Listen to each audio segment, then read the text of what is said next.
ಮನೆಯವರ ಮೇಲೆ ಅಸಮಾಧಾನವಿದ್ದಾಗ ಅಂತ ಏನು ಪ್ರಶ್ನೆ ಹುಟ್ಟುತ್ತೆ, ಆ ಅಸಮಾಧಾನಗಳನ್ನು ತೋಡ್ಕೊಂಡಾಗ ಅವರನ್ನ ಬಾಲಮಂದಿರದಲ್ಲಿ ಇಡಬೇಕು.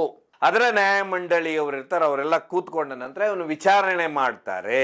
ಯಾಕಪ್ಪ ನೀನು ಹೀಗೆ ಹೋದ್ಯಾ, ಏನಾಗಿತ್ತು ನಿನ್ನ ಸಮಸ್ಯೆ ಅಂತ. ಹಾಗಾದ್ರೆ ಆಯ್ತು, ನಿನ್ನ ಮನೆಗೆ ಹೋಗ್ತೀಯಾ ಅಂದ್ಕೊಳ್ಳೆ ಅವನು ಹೇಳೋ ಉತ್ತರ ಹೇಗಿತ್ತಂತ ಹೇಳಿದ್ರೆ, ನಾನು ಮನೆಗೆ ಹೋಗುವುದಿಲ್ಲ ಅಂತ ಹೇಳಿ ಅವರು ಸೀದಾ ಪೊಲೀಸರಿಗೆ ತಿಳಿಸ್ತಾರೆ. ಇದು ತುಂಬಾ ತಂದೆ ತಾಯಿಯ ಅದೃಷ್ಟ. ಯಾಕಂತ ಹೇಳಿದ್ರೆ ಇದೇ ಸಮಯವನ್ನೇ ದುರ್ಬಳಕೆ ಮಾಡ್ಕೊಳ್ಳಿಕ್ಕೂ ಬೇಕಾದಷ್ಟು ಜನ ಇರ್ತಾರೆ.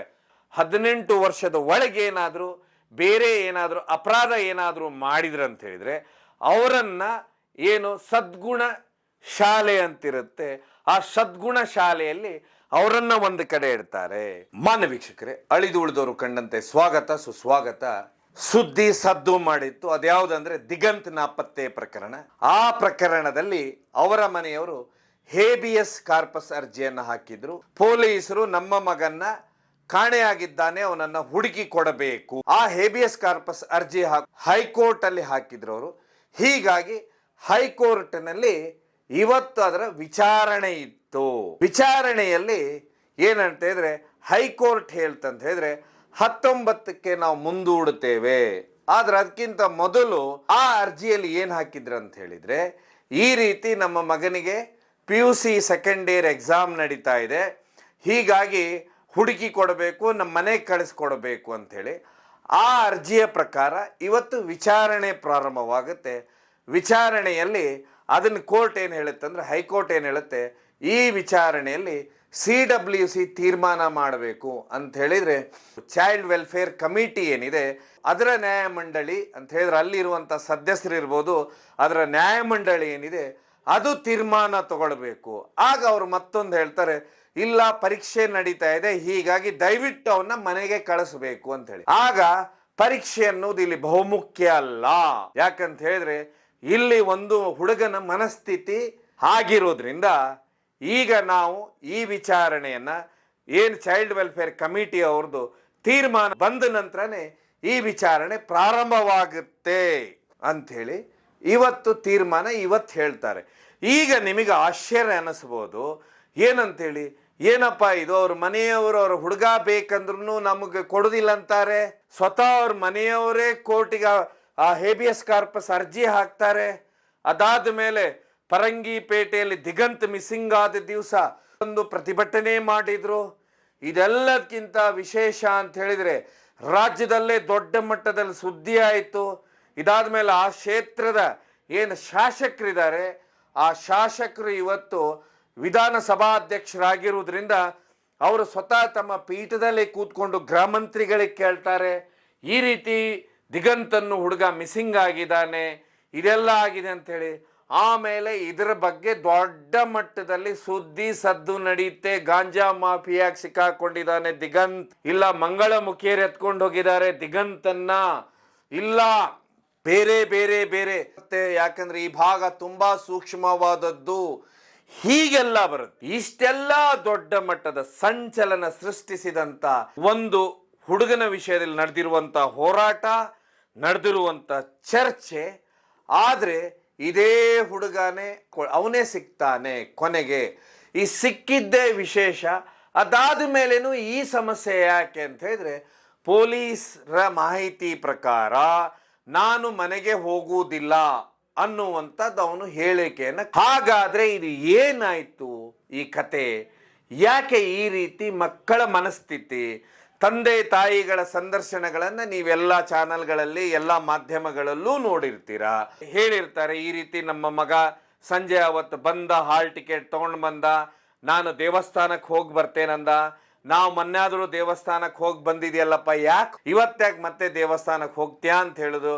ಇಲ್ಲ ಹೋಗ್ತೇನಂತ ಹೇಳಿದವನು ಸೀದಾ ದೇವಸ್ಥಾನಕ್ಕಂತ ಹೋದವನು ಮನೆಗೇ ಬರಲಿಲ್ಲ. ನಾವು ರೈಲ್ವೆ ಟ್ರ್ಯಾಕಲ್ಲಿ ಹುಡುಕ್ಲಿಕ್ಕೆ ಹೋದು, ಅವನನ್ನು ಎಲ್ಲ ಕಡೆ ಹುಡುಕಾಡಿದು.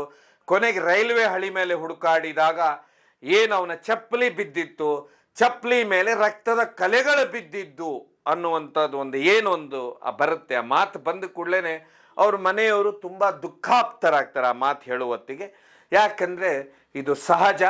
ವಯಸ್ಸಿಗೆ ಬಂದಂಥ ಮಗ ಮನೆ ಅಂತ ಹೇಳಿದ್ರೆ ಮಿಸ್ಸಿಂಗ್ ಆದ ಅಂದ ಕೂಡಲೇ ಅಥವಾ ಕಾಣಿಸ್ಕೊಳ್ಳಿಲ್ಲ ಅಂತ ಹೇಳಿದ್ರೆ ಬೇರೆ ಬೇರೆ ರೀತಿಯ ಅರ್ಥ ಕಲ್ಪನೆ ಆಗುತ್ತೆ. ಅಂದರೆ ನಾವು ಇಲ್ಲಿ ಒಂದು ವಿಷಯನ ಅರ್ಥ ಮಾಡಬೇಕು.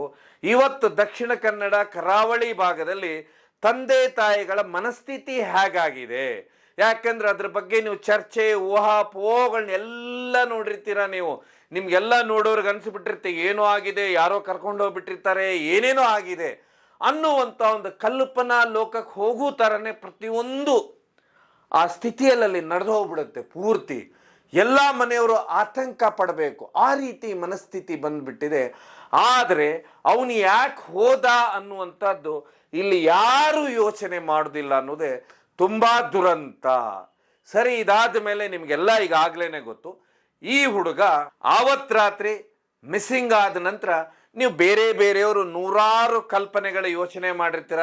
ವಿಶೇಷವಾಗಿ ಇವತ್ತು ನಮ್ಮಂಥ ಸಾಮಾಜಿಕ ಜಾಲತಾಣದಲ್ಲಿ ಇರುವಂಥವ್ರಿಗಂತೂ ನೂರಾರು ಕಾಮೆಂಟ್ಸ್ಗಳನ್ನ ನಾವು ಓದಿದಾಗ ನಮಗೆ ಮನುಷ್ಯ ಎಲ್ಲಿ ಬದುಕ್ತಾ ಇದ್ದಾನೆ, ಯಾಕಂತ ಹೇಳಿದ್ರೆ ಈ ದೇಶ ಅನ್ನೋದು ದೊಡ್ಡ ಆರ್ಮಿ ಪಡೆ, ಮಿಲಿಟರಿ ಪಡೆ, ಪೊಲೀಸ್ ಪಡೆ, ಒಂದು ದೊಡ್ಡ ವ್ಯವಸ್ಥೆ ಹೊಂದಿರುವಂಥ ದೇಶದಲ್ಲೂ ಒಂದು ವೇಳೆ ಮಕ್ಕಳೇನಾದರೂ ಮನೆಯಲ್ಲಿ ಎಲ್ಲಾದರೂ ಹೊರಗೆ ಹೊರಟ್ರೆ ವಿಚಾರಗಳು ಇವತ್ತಿನ ಕಾಲದಲ್ಲಿ ಯಾವ ರೀತಿ ಬರುತ್ತೆ ಅನ್ನೋದು ಈ ಹುಡುಗನ ವಿಷಯದಲ್ಲಿ ಗೊತ್ತಾಗುತ್ತೆ. ಆದರೆ ಈಗ ನೋಡಿದರೆ ಅವನೇ ನಾನು ಮನೆಗೆ ಹೋಗುವುದಿಲ್ಲ ಅಂತ ಕೂತ್ಕೊಂಡಾಗ ನಾವು ಇವತ್ತು ಅದರ ಬಗ್ಗೆ ಯೋಚನೆ ಮಾಡಬೇಕು, ಮಕ್ಕಳ ಮನಸ್ಥಿತಿ ಯಾಕೆ ಹೀಗಾಯಿತು ಅಂಥೇಳಿ. ಯಾಕಂತ ಹೇಳಿದ್ರೆ ಅಲ್ಲಿವರೆಗೆ ನಾವು ಕಥೆಯನ್ನು ಕೇಳಿದ್ದು, ಅವರು ಜನ ಎಲ್ಲ ಮಾತಾಡೋ ಕಥೆಯನ್ನು ಇಲ್ಲಿವರೆಗೆ ಕೇಳಿದ್ದು. ಇದಾದ ಮೇಲೆ ಅಲ್ಲಿ ಚಪ್ಪಲಿ ನಾನು ಹೇಳಿದೆ, ಆವಾಗ ನಾನು ಹೇಳ್ತಾ ಇದ್ದೆ ಚಪ್ಪಲಿಯಲ್ಲಿ 3-4 ಬ್ಲಡ್ ಬಿದ್ದಿತ್ತು ಅಂತೇಳಿ. ಇದಾದ ಮೇಲೆ ಕತೆ ಏನಾಯ್ತು ಅಂತ ನಮ್ಗೆ ಗೊತ್ತಿರಲಿಲ್ಲ. ಇದಾದ ಮೇಲೆ ನಡೆಯುವಂಥ ಕತೆ ಏನಂತ ಹೇಳಿದ್ರೆ, ಆವತ್ತು ರಾತ್ರಿ ಇವನು ಏನು ಮಾಡ್ತಾನಂದ್ರೆ ರೈಲ್ವೆ ಹಳಿ ಮೇಲೆ ನಡ್ಕೊಂಡು ಹೋಗ್ತಾ ಇರುವಂಥ ದಿಗಂತ್ ಏನು ಮಾಡ್ತಾನಂದ್ರೆ, ಅಲ್ಲಿ ರೈಲ್ವೆ ಹಳಿ ಮೇಲೆ ನಿಮಗೆ ಗೊತ್ತು ಈ ಬೆಣಚಿ ಕಲ್ಲಿರುತ್ತೆ, ಆ ಕಲ್ಲು ಅವನ ಕಾಲಿಗೆ ಬಡಿಯುತ್ತೆ, ಆ ಚಪ್ಪಲಿಯನ್ನ ಬಿಡ್ತಾನೆ.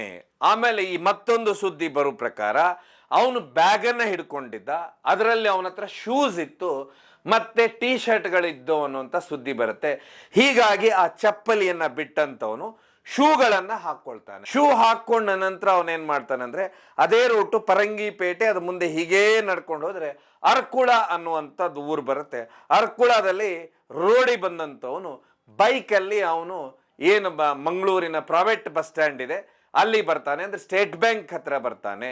ಅಲ್ಲಿಂದ ಇವನು ಶಿವಮೊಗ್ಗ ಬಸ್ ಅನ್ನ ಹತ್ಕೊಂಡು ಹೋಗ್ತಾನೆ. ಶಿವಮೊಗ್ಗ ಮೈಸೂರು ಲೋಕಲ್ ಟ್ರೈನ್ಗಳಿದಾವೆ, ಆ ಟ್ರೈನನ್ನು ಹತ್ತಿ ಅಲ್ಲಿಂದ ಇವನೇನ್ ಮಾಡ್ತಾನೆ ಬೆಂಗಳೂರು ನಂದಿ ಬೆಟ್ಟಕ್ಕೆ ಬರ್ತಾನಂತೆ. ನಂದಿ ಬೆಟ್ಟದಲ್ಲಿ ಸುಮಾರು ರೆಸಾರ್ಟ್ಗಳಿದಾವೆ, ಈ ರೆಸಾರ್ಟಲ್ಲಿ ಕೆಲಸ ಮಾಡ್ತಾನೆ 3 ದಿವಸ. ಅದಾದ ಮೇಲೆ ಇವನ ಹತ್ರ ಏನು ಸ್ವಲ್ಪ ಹಣ ಆಗುತ್ತೆ. ಅದಾದ್ಮೇಲೆ ಇವನ ಅಂತ ಹೇಳಿದ್ರೆ ಹೊಸಬ ಹುಡುಗ, ಇನ್ನೂ 18 ವರ್ಷ ಆಗ್ಲಾರ್ದಂಥ ಹುಡುಗ ಇರೋದ್ರಿಂದ ಇವನ ಮನಸ್ಸು ನಿಲ್ತಾ ಇರೋದಿಲ್ಲ. ಹೀಗಾಗಿ ಮತ್ತೆ ತಿರ್ಗಾ ಮೈಸೂರಿಗೆ ಬರ್ತಾನೆ. ಮೈಸೂರಿನಿಂದ ಇವನು ಏನು ಕಾರವಾರಕ್ಕೆ ಬರುವಂಥ ಟ್ರೈನ್ ಏನಿದೆ ಆ ಟ್ರೈನನ್ನು ಹತ್ತುತ್ತಾನೆ. ಏನು ಆ ಸೇಮ್ ಬಿಸಿ ರೋಡ್ನಿಂದನೇ ಆ ಟ್ರೈನ್ ಹೋಗ್ತಾ ಇರುತ್ತೆ. ಅದೇ ದಿವಸ ಏನಂತ ಹೇಳಿದ್ರೆ ಇವರ ಮನೆಯವರೇನು ಹೇವಿಯಸ್ ಕಾರ್ಪಸ್ ಅರ್ಜಿ ಹಾಕಿರ್ತಾರೆ. ಹೀಗಾಗಿ ಪೊಲೀಸರು ತಮ್ಮ ತೀವ್ರತೆ ಅಂತ ಹೇಳಿದ್ರೆ ಎಲ್ಲ ಅವನನ್ನು ಹುಡುಕುವಂಥದ್ದು ಮಾಡ್ತಾ ಇರ್ತಾರೆ. ಆವಾಗ ಅಲ್ಲಿ ಕೂಬಿಂಗ್ ಕಾರ್ಯಾಚರಣೆಯನ್ನು ಮಾಡ್ತಿರ್ತಾರೆ. ಈ ಹುಡುಗ ಆ ಕೂಬಿಂಗ್ ಕಾರ್ಯಾಚರಣೆಯನ್ನು ನೋಡಿರ್ತಾನೆ. ನೋಡಿ ಆದ ನಂತರ ಇವನೇನು ಮಾಡ್ಬಿಡ್ತಾನೆ ಅಂತ ಹೇಳಿದ್ರೆ ಅಷ್ಟೊನ್ನೊತ್ತಿಗೆ ಯಾವ ರೀತಿ ಮಕ್ಕಳ ಮನಸ್ಥಿತಿ ಆಗುತ್ತೆ ಅನ್ನೋದು ಇಲ್ಲಿವರೆಗೆ ಗೊತ್ತಿಲ್ಲ. ಯಾಕಂದ್ರೆ ಕೂಬಿಂಗ್ ಕಾರ್ಯಾಚರಣೆ ತುಂಬಾ ದೊಡ್ಡ ಮಟ್ಟದಲ್ಲಿ ಸುದ್ದಿ. ಇದಾದ ಮೇಲೆ ಅಲ್ಲಿ ಅವರ ಮನೆ ಹತ್ರ ಹೋದಂಥ ಅವರ ಹೇಳಿಕೆಗಳು, ಅಲ್ಲಿ ಬಂದಂಥ ಜನಪ್ರತಿನಿಧಿಗಳ ಹೇಳಿಕೆಗಳು, ಇದೆಲ್ಲನೂ ಅವನು ಒಂದು ಕಡೆ ನೋಡಿರ್ಬೋದು, ಕೇಳಿರ್ಬೋದು. ಯಾಕಂದ್ರೆ ಇವತ್ತಿನ ಮಕ್ಕಳಿಗೆ ಎಲ್ಲಾನು ಗೊತ್ತಾಗುತ್ತೆ, ಯಾಕಂದ್ರೆ ಮೊಬೈಲ್ ಅನ್ನುವಂಥದ್ದು ಇವತ್ತೆಲ್ಲರ ಕೈಯಲ್ಲಿ ಇದ್ದಿದ್ರಿಂದ. ಆದ್ರೆ ಇವನೇನ್ ಮಾಡಿರ್ತಾನೆ ಅಂದ್ರೆ ಹೋಗುವತ್ತಿಗೆ ಅವನ ಹತ್ರ ಇದ್ದ ಮೊಬೈಲ್ನು ಅಲ್ಲೇ ಬಿಟ್ಟು ಹೋಗಿರ್ತಾನೆ. ಯಾಕಂತ ಹೇಳಿದ್ರೆ ಇವನು ಮೊಬೈಲ್ ನನ್ನನ್ನು ಟ್ರ್ಯಾಕ್ ಮಾಡ್ಬೋದು ಅನ್ನೋದು ಇವನಿಗೆ ಗೊತ್ತಿರುತ್ತೆ. ಹೀಗಾಗಿ ತುಂಬಾ ಬುದ್ಧಿವಂತರಿರ್ತಾರೆ, ಆ ಮೊಬೈಲ್ ಸಮೇತನ ಬಿಟ್ಟು ಅವನು ಹೋಗಿರ್ತಾನೆ. ಆದ್ರೆ ಈ ಮೊಬೈಲ್ ಬಿಟ್ಟು ಹೋಗಿದ್ದ, ಚಪ್ಪಲಿ ಬಿಟ್ಟು ಹೋಗಿದೆ, ಇದಕ್ಕೆ ಬೇರೆ ಬೇರೆ ಕಥೆಗಳು ಬರ್ತಾವೆ. ಇದಾದ್ಮೇಲೆ ಇವನು ಇಂದ್ರಾಳಿ ರೈಲ್ವೆ ಸ್ಟೇಷನ್ ಅಂದ್ರೆ ಕಾರವಾರಕ್ಕೆ ಹೋಗೋದ್ರಿಂದ ಇದು ಟ್ರೈನು ಇಂದ್ರಾಳಿ ರೈಲ್ವೆ ಸ್ಟೇಷನ್ ಇಳಿದಂಥವನು ಇವನು ಉಡುಪಿಯ ಒಂದು ಶಾಪಿಂಗ್ ಮಾಲಿಗೆ ಬರ್ತಾನೆ. ಆ ಮಾಲಿಗೆ ಬಂದಾಗ ಅಲ್ಲಿ ಏನೋ ಇವನು ಬಟ್ಟೆನೋ ಏನೋ ಪರ್ಚೇಸ್ ಮಾಡಿದಾಗ ಆ ಸಮಯದಲ್ಲಿ ಇವನು ಬ್ಲ್ಯಾಕ್ ಟಿ ಶರ್ಟು ಟೋಪಿ ಎಲ್ಲ ಹಾಕಿರ್ತಾನೆ. ಹಾಕಿದಂಥವನನ್ನ ಏನು ಇವನು ಬಿಲ್ ಮಾಡಿಸುವಂಥ ಜಾಗಕ್ಕೆ ಬರ್ತಾನೆ. ಇದು ಬಂದ ಸಮಯಕ್ಕೆ ಅಲ್ಲಿರುವಂಥ ಮ್ಯಾನೇಜರು ಇವರು ಅವರ ತಂದೆಯವರು ಸಾರ್ವಜನಿಕ ಜೀವನದಲ್ಲಿ ಇರುವುದರಿಂದ, ಹೀಗಾಗಿ ಸಾರ್ವಜನಿಕ ಜೀವನದಲ್ಲಿ ಅಲ್ಲಿ ಸ್ಥಳೀಯರೇ ಆಗಿರೋದ್ರಿಂದ, ಹಾಗಾಗಿ ಅವ್ರ ಮಗನಿಗೆ ಏನಂತ ಹೇಳಿದ್ರೆ ಇವೆಲ್ಲ ಆಗು ಹೋಗುಗಳ ಬಗ್ಗೆ ತುಂಬ ದೊಡ್ಡ ಮಟ್ಟದಲ್ಲಿ ನಾಲೆಜ್ ಇರೋದ್ರಿಂದ ಇವನನ್ನು ನೋಡ್ತಾರೆ. ನೋಡಿದಂಥವ್ರು ಗುರ್ತು ಹಿಡಿತಾರೆ.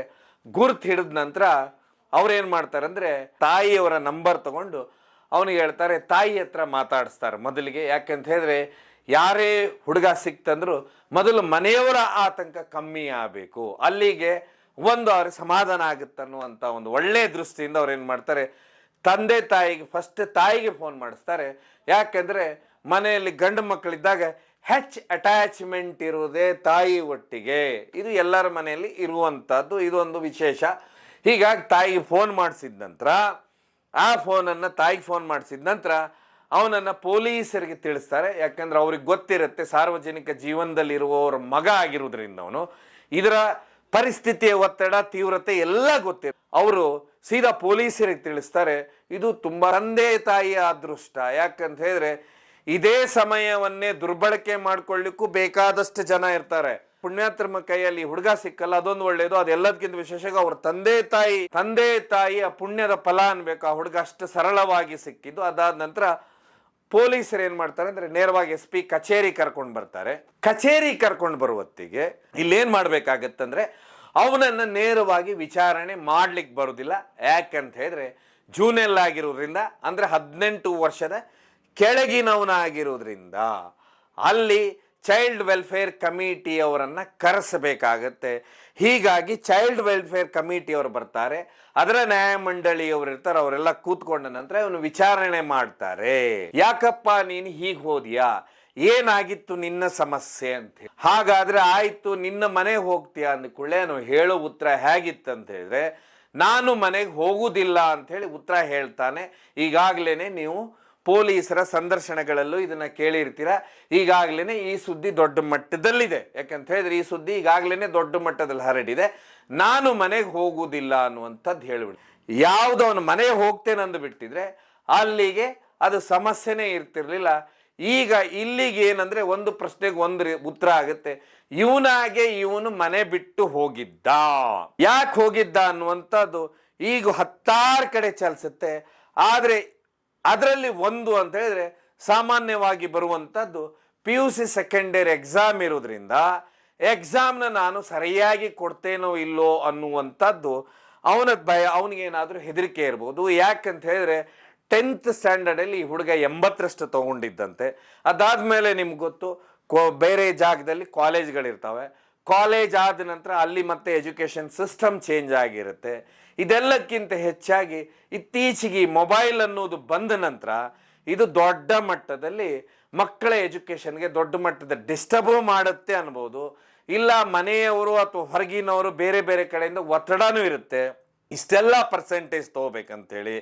ಹೀಗಾಗಿ ಆ ಪರ್ಸೆಂಟೇಜ್ ತಗೊಳ್ಬೇಕು, ಅದಕ್ಕೆ ನಾನು ತಯಾರಿ ಇಲ್ಲ ಅಂತ ಏನಾದರೂ ಬಿಟ್ಟನಾ ಅಥವಾ ಇನ್ನೇನಾದರೂ ಕಾರಣಗಳಿದಾವ ಅಂಥೇಳಿ ಇದು ಇನ್ನೂವರೆಗೂ. ಯಾಕಂತ ಹೇಳಿದ್ರೆ ಇದೆಲ್ಲ ಚೈಲ್ಡ್ ವೆಲ್ಫೇರ್ ಕಮಿಟಿ ಮುಂದೆ ಈ ವಿಷಯಗಳಿರೋದ್ರಿಂದ ಈ ವಿಷಯಗಳು ಯಾವತ್ತೂ ಅಂದರೆ ಅಷ್ಟೇ. ಯಾಕಂದರೆ ಇದು ಹೊರಗೆ ಬರೋದಿಲ್ಲ. ಯಾಕಂದ್ರೆ ಒಂದು ವೇಳೆ ವಯಸ್ಕನಾಗಿದ್ದರೆ ಅವನೇ ಹೇಳಿಕೊಳ್ಳುವುದು, ಅವನೇ ಅವನ ಸಂದರ್ಶನವನ್ನು ಕೊಟ್ಕೋಬೋದು, ಅವನ ಸಮಸ್ಯೆನ ಅವನು ಹೇಳ್ಕೊಳ್ಬೋದು.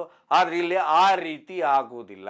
ಹೀಗಾಗಿ ಹೇಳೋದ್ರಿಂದ ಏನು ಮಾಡಿಬಿಡ್ತಾರೆ, ಅವನನ್ನ ಬಾಲಮಂದಿರದಲ್ಲಿರ್ತಾರೆ. ಇದು ಬಾಲಮಂದಿರ ಅನ್ನೋದು ಎಲ್ಲಿರುತ್ತೆ, ಏನಿರುತ್ತೆ ಅನ್ನುವಂಥದ್ದು ಸಾಮಾನ್ಯವಾಗಿ ಇದನ್ನೆಲ್ಲ ಅನುಭವಿಸಿದವ್ರಿಗೆ ಗೊತ್ತಿರುತ್ತೆ, ಸಾಮಾನ್ಯ ಜನರಿಗೆ ಗೊತ್ತಿರುವುದಿಲ್ಲ. ಸರ್ಕಾರ ಪ್ರತಿ ಜಿಲ್ಲೆಯಲ್ಲೂ ಬಾಲಮಂದಿರ ಇರುತ್ತೆ. ಬೆಂಗಳೂರಿನಲ್ಲೂ ದೊಡ್ಡ ಮಟ್ಟದ ಬಾಲಮಂದಿರ ಇದೆ. ಮತ್ತೆ ಇನ್ನೊಂದಂತ ಹೇಳಿದ್ರೆ 18 ವರ್ಷದ ಒಳಗೆ ಏನಾದರೂ ಬೇರೆ ಏನಾದರೂ ಅಪರಾಧ ಏನಾದರೂ ಮಾಡಿದ್ರಂತ ಹೇಳಿದ್ರೆ ಅವರನ್ನ ಏನು ಸದ್ಗುಣ ಶಾಲೆ ಅಂತಿರುತ್ತೆ, ಆ ಸದ್ಗುಣ ಶಾಲೆಯಲ್ಲಿ ಅವರನ್ನ ಒಂದು ಕಡೆ ಇಡ್ತಾರೆ. ಹಾಗಾದ್ರೆ ಈ ಬಾಲಮಂದಿರ ಅಂತ ಹೇಳಿದ್ರೆ ಏನಂತ ಹೇಳಿದ್ರೆ ಇಲ್ಲಿ ರೈಲ್ವೆ ಸ್ಟೇಷನ್ ಅಲ್ಲಿ ಸಿಗುವಂತ ಮಕ್ಕಳಿರ್ಬೋದು, ಬಸ್ ಸ್ಟ್ಯಾಂಡ್ ನಲ್ಲಿ ಸಿಗುವಂತ ಮಕ್ಕಳಿರ್ಬೋದು, ಇಲ್ಲ ಅಂತ ಹೇಳಿದ್ರೆ ಯಾರಾದರೂ ಯಾವುದಾದ್ರೂ ಅಂಗಡಿಗಳಲ್ಲೋ ಅಥವಾ ಕನ್ಸ್ಟ್ರಕ್ಷನ್ ವರ್ಕ್ ನಡೀತಾ ಇರೋದು, ಫ್ಯಾಕ್ಟ್ರಿಗಳಲ್ಲಿ ಚಿಕ್ಕ ಮಕ್ಕಳನ್ನ ಕೆಲಸ ಮಾಡ್ತಾ ಇದ್ರೆ ಅವರನ್ನ ಚೈಲ್ಡ್ ವೆಲ್ಫೇರ್ ಕಮಿಟಿಯವರು ಅಲ್ಲಿ ಹೋಗಿ ಆ ಮಕ್ಕಳನ್ನ ಕರ್ಕೊಂಡು ಬಂದು ಆ ಬಾಲಮಂದಿರದಲ್ಲಿ ಇಡಬೇಕು. ಅದಾದ ಮೇಲೆ ಮೆಂಟಲಿ ಚಾಲೆಂಜ್ ಇದ್ರು ಆ ಬಾಲಮಂದಿರದಲ್ಲಿ ಇಡಬೇಕು. ಅಥವಾ ತಮ್ಮ ಮನೆಯನ್ನ ತಾವೇನಾದ್ರೂ ಬಿಟ್ಟು ಹೋದ್ರೆ ಅಂತ ಹೇಳಿದ್ರೆ ಮನೆಯವರ ಮೇಲೆ ಅಸಮಾಧಾನವಿದ್ದಾಗ ಅಂತ ಏನು ಪ್ರಶ್ನೆ ಹುಟ್ಟುತ್ತೆ, ಆ ಅಸಮಾಧಾನಗಳನ್ನ ತೋಡ್ಕೊಂಡಾಗ ಅವರನ್ನ ಬಾಲಮಂದಿರದಲ್ಲಿ ಇಡಬೇಕು. ಹೀಗಾಗಿ ಬಾಲಮಂದಿರ ಅನ್ನೋದು ತುಂಬಾ ದೊಡ್ಡ ಮಟ್ಟದಲ್ಲಿದೆ. ಇದ್ರ ಮೇಲೆ ಸರ್ಕಾರ ದೊಡ್ಡ ಮಟ್ಟದ ಒಂದು ವ್ಯವಸ್ಥೆಯನ್ನೇ ಇಟ್ಟಿರುತ್ತೆ. ಇಲ್ಲಿ ಸ್ಕೂಲ್ ಇರುತ್ತೆ, ಮಕ್ಕಳಿಗೆ ಅದ್ಭುತವಾದ ಊಟ ತಿಂಡಿ ಎಲ್ಲ ಇರುತ್ತೆ. ಆಮೇಲೆ ಅಲ್ಲಿ ವಿಶೇಷವಾದ ಅಲ್ಲೊಂದು ನ್ಯಾಯಾಲಯ ಇರುತ್ತೆ, ಅಲ್ಲಿ ವಿಚಾರಣೆಗಳು ನಡೀತಾವೆ, ಇದು ಎಲ್ಲಾನು ನಡೀತಾ ಇರುತ್ತೆ. ಅಥವಾ ಅಲ್ಲಿ ಮಕ್ಕಳು ಬಂದು ಅವ್ರ ತಂದೆ ತಾಯಿ ನಾವು ಕರ್ಕೊಂಡು ಹೋಗ್ತೇವೆ ಅಂತ ಹೇಳಿದ್ರು ಏನು ಈ CWC ಇದೆ ಅಂತ ಹೇಳಿದ್ರೆ ಚೈಲ್ಡ್ ವೆಲ್ಫೇರ್ ಕಮಿಟಿಯ ಸದಸ್ಯರು ಅಥವಾ ನ್ಯಾಯಮಂಡಳಿಯಲ್ಲಿ ಇರುವಂಥ NGOಗಳಿದೆ, ಇವರೆಲ್ಲ ಅಭಿಪ್ರಾಯ ಆದ ನಂತರ ಕೊನೆಗೆ ಮನೋತಜ್ಞರ ಅಭಿಪ್ರಾಯಗಳನ್ನು ತಗೊಳ್ತಾರೆ. ಇವ್ರ ಮನೆ ಕಳಿಸ್ಬೇಕೋ ಬೇಡೋ, ತಂದೆ ತಾಯಿ ಒಟ್ಟಿಗೆ ಕಳಿಸ್ಬೇಕೋ ಬೇಡೋ ಅನ್ನುವಂಥ ನಿರ್ಧಾರವನ್ನ ಮಾಡ್ತಾರೆ ಇಲ್ಲಿ. ಸೊ ಈಗ ಪೆಂಡಿಂಗ್ ಇರೋದು ದಿಗಂತ್ ಕೇಸಲ್ಲಿ ಇದೇ ನಿರ್ಧಾರ. ಈ ನಿರ್ಧಾರ ಇಲ್ಲಿ ಕ್ಲಿಯರ್ ಆಗಿದ್ದು ಬಿಟ್ಟಿದ್ರೆ ಇವತ್ತಾಗ್ಲೇನೆ ಹೈಕೋರ್ಟ್ ಅಲ್ಲಿ ಅವನನ್ನ ಎಕ್ಸಾಮಿಗೆ ಕೂತ್ಕೊಳ್ಳಿ ಮನೆಗೆ ಕರ್ಕೊಂಡು ಹೋಗಿ ಅಂತ ಇದ್ರು. ಆದ್ರೆ ಇಲ್ಲಿ ಬರುವಂತ ಪ್ರಶ್ನೆ ಏನಂತ ಹೇಳಿದ್ರೆ ಅವನನ್ನ ಎಕ್ಸಾಮ್ ಇದ್ರು ಎಕ್ಸಾಮದ ಒತ್ತಡವನ್ನ ಹೇಳಿ ಯಾಕೆ ಕರ್ಕೊಂಡು ಹೋಗ್ತಾರೆ, ಎಕ್ಸಾಮ್ ಒಬ್ಬ ಹುಡುಗನ್ಕಿಂತ ಮುಖ್ಯ ಪರೀಕ್ಷೆನ ಅನ್ನುವಂಥ ಪ್ರಶ್ನೆನೂ ಇವತ್ತು ಬರ್ತಾ ಇದೆ. ಅದರ ಅರ್ಥ ಇಲ್ಲಿ ಬೇರೆ ಏನೋ ಇದೆಲ್ಲ ಅವರು ಆಮೇಲೆ ತಂದೆ ತಾಯಿಗಳ ಎಲ್ಲ ನಿರ್ಧಾರಗಳೇನಾಗುತ್ತೆ, ಅದಾದ ಮೇಲೇನೆ ಇದೇನಾಗುತ್ತೆ ಅನ್ನುವಂಥದ್ದು ತನಿಖೆಯಿಂದ ಗೊತ್ತಾಗಬೇಕು. ಈಗಾಗಲೇ ಅಂತ ಹೇಳಿದ್ರೆ ಇದು ಮುಂದೆ 19ನೇ ತಾರೀಕು ಇದೇ ತಿಂಗಳು 19 ಮತ್ತೆ ಹೈಕೋರ್ಟ್ನಲ್ಲಿ ವಿಚಾರಣೆ ಬರುತ್ತೆ. ಆಗ ಏನಾಗುತ್ತೆ ಏನಿಲ್ಲ ಅಂತ ಗೊತ್ತಾಗುತ್ತೆ. ನೋಡುವ, ಕಾದು ನೋಡುವ. ಕಾರ್ಯಕ್ರಮ ನೋಡಿದ್ದಕ್ಕೆ ಧನ್ಯವಾದ. ಇದು ಕೇವಲ ಜನಜಾಗೃತಿಗೋಸ್ಕರ. ಧನ್ಯವಾದ.